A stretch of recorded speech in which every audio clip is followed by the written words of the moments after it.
La historia de los Zetas no fue muy duradera, pero el legado que dejaron los colocó como uno de los grupos criminales más violentos y más sanguinarios que se hayan conocido nunca. Creado a finales de los años 90, el cártel se formó con soldados desertores del ejército mexicano y de la Policía Federal. La información oficial señala que en 1997, un teniente desertor del ejército, de nombre Arturo Guzmán de Sena, fue el encargado de reclutar a militares de élite para el cártel del Golfo que encabezaba Juan García Ábrego y Osiel Cárdenas Guillén. Informes oficiales, investigaciones periodísticas y academias reportaron que en su formación participaron 14 exmilitares, a quienes llamaron el Grupo de los 14 o los Zetas Primera Generación. Progresivamente fueron sumando más elementos, hasta llegar a 67. El pasado militar de algunos de sus líderes estuvo comprobado.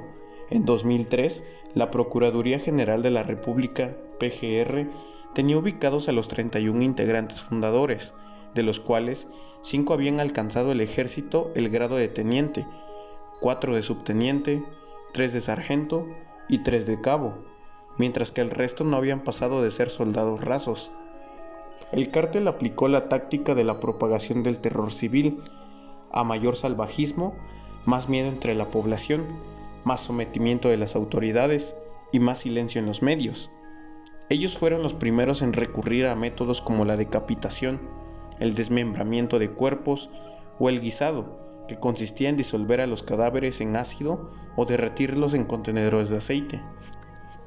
3 de los episodios que más han quedado marcados en la piel de México fueron autoría de esta organización: el asesinato de 72 migrantes en Tamaulipas en 2010, la desaparición masiva de personas en la comunidad de Allende en 2011 y la masacre de inocentes en el Casino Royal en el año 2011. Entre el 22 y 23 de agosto de 2010, un camión que transportaba 72 migrantes latinoamericanos con rumbo a los Estados Unidos fue detenido en la comunidad de San Fernando, en Tamaulipas, por un grupo de los Zetas. Declaración de uno de los sobrevivientes: nos amarraron las manos, nos vendaron los ojos y después nos fueron acomodando formando una U. Primero las mujeres, entre las que se encontraba una embarazada. Nos dijeron que nos calláramos, que no gritáramos, porque nos iban a matar. A estos 72 migrantes que buscaban el sueño americano les tocó la peor pesadilla en territorio mexicano. Los Zetas y el Cártel del Golfo se encontraban en guerra abierta por el control de Tamaulipas, y la estrategia Zeta de aniquilación de todo lo que oliera al enemigo estaba en su punto más desquiciado. En medio de rumores de que los del Golfo estaban reclutando migrantes para luchar contra ellos, los Zetas interceptaron a estos 72 migrantes. Los recluyeron en un rancho y les ofrecieron pasar a integrar sus filas. Sin embargo, la mayoría se negó y muchos no contaban con el dinero para comprar su libertad.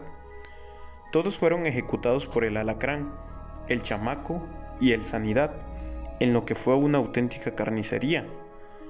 Los cuerpos de los 72 migrantes fueron encontrados el 30 de agosto por las autoridades mexicanas.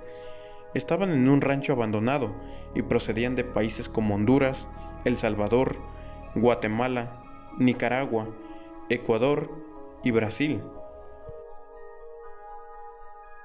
La tarde del 18 de marzo de 2011, la comunidad de Allende en Coahuila vivió una masacre que no se olvida y por la cual el presidente Andrés Manuel López Obrador ha ofrecido disculpas públicas. Eran las 19 horas cuando un grupo de al menos 60 sicarios del cártel de los Zetas derribó con una camioneta el portón principal del rancho Los Garza, quienes formaban parte de la organización y habían sido tachados de traidores.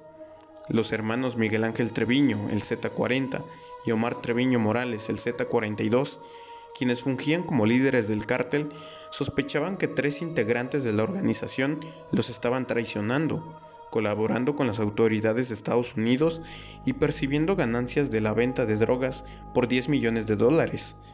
Los sospechosos eran Alfonso Poncho Cuellar y sus sicarios Héctor el Negro y Luis Huiche Garza. Este último era residente en el poblado de Allende, y fue con él contra quien decidieron cobrar venganza. Los zetas ocuparon el poblado ese fin de semana.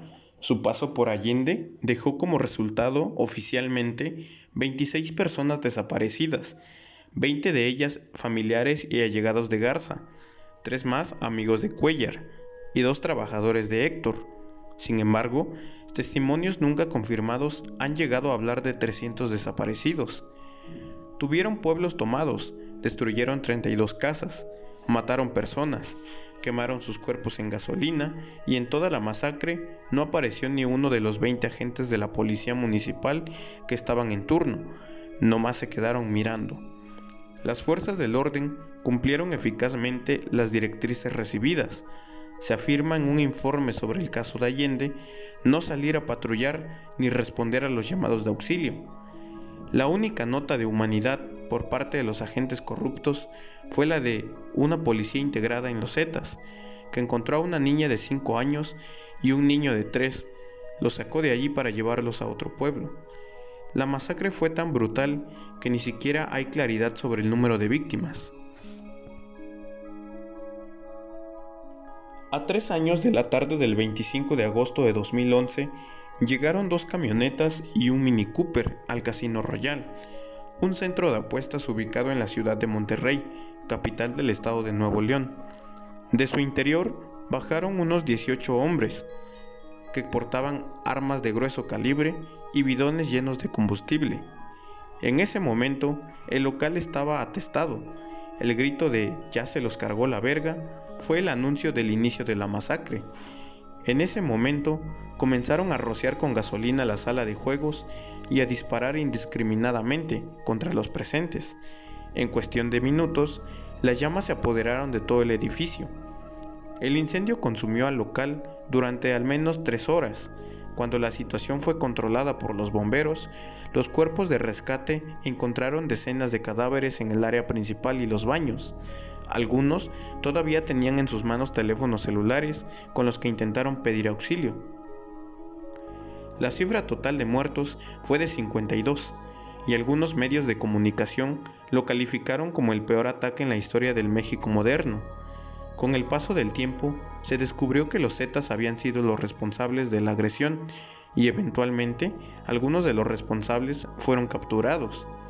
Según la versión de las autoridades, el motivo habría sido porque los dueños del Casino Royal se negaron a pagar la cuota mensual que los criminales les habían solicitado para permitirles trabajar en paz, es decir, 130,000 pesos o $7,000.